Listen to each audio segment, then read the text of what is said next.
Welcome to Coronach, my favorite town in Saskatchewan. Why is that, you ask? Well, it's my hometown.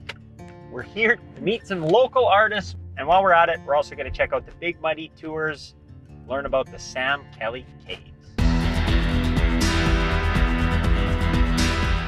My name is Stephanie Belfler. I am a contemporary visual artist. So I combine fine art elements with street art culture. It's a lot of bold colors with strong graphic line work.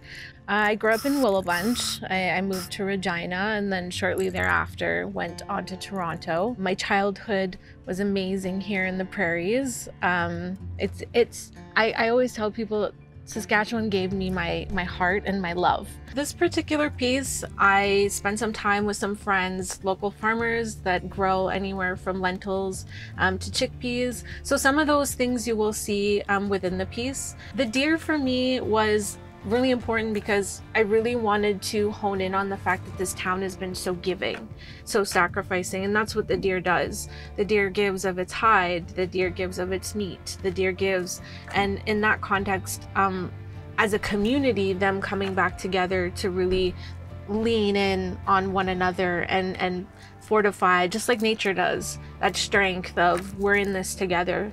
So what's it like for you to bring that to a town like Coronach?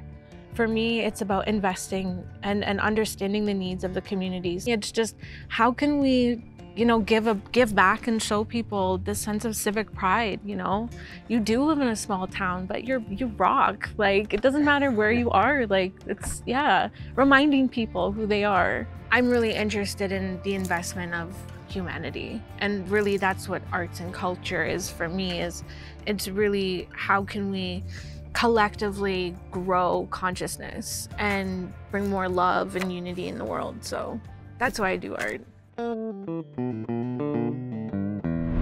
We've arrived at the Kirby Ranch. We're about 5 minutes outside of Coronach, and we're here to chat with Nikki Kirby about her craft. Nikki, could you tell us a little bit about what you do?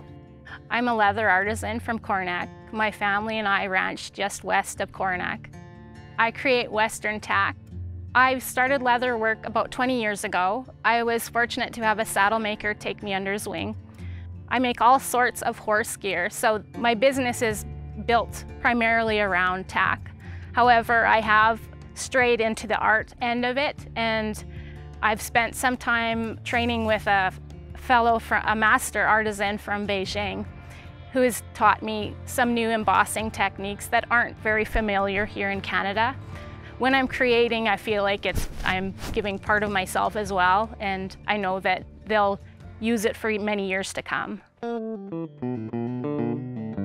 Sam Kelly was one of the most feared outlaws in the area. His story is one of many you'll hear on a Big Muddy tour based out of Coronach. Here to tell us more is tour guide Leanne Kuski. Sam Kelly was born in Nova Scotia in 1859, and he became involved with the outlaws. They stole horses and cattle in the United States, brought them up to Canada, and as they were evading the authorities, they would hide their horses in here. The ranchers and the authorities feared him because he was very violent. He was a man who was known as 6 feet tall, that had red whiskers, red hair, and eyes as cold as fish. And he always wore a large jacket that had bulges where bulges didn't belong. And everybody knew those bulges were guns. And he proved to the ranchers what a good shot he was. He could dehorn a steer at 100 yards with his rifle and not harm a hair on that steer other than to take the horns off. What are a few other things people can expect to find on the Big Muddy Tours?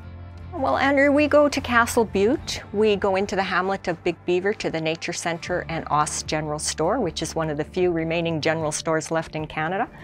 And we go to Heritage Site School, which is Paisley Brook School. We come to the Outlaw Caves, which is on private property here.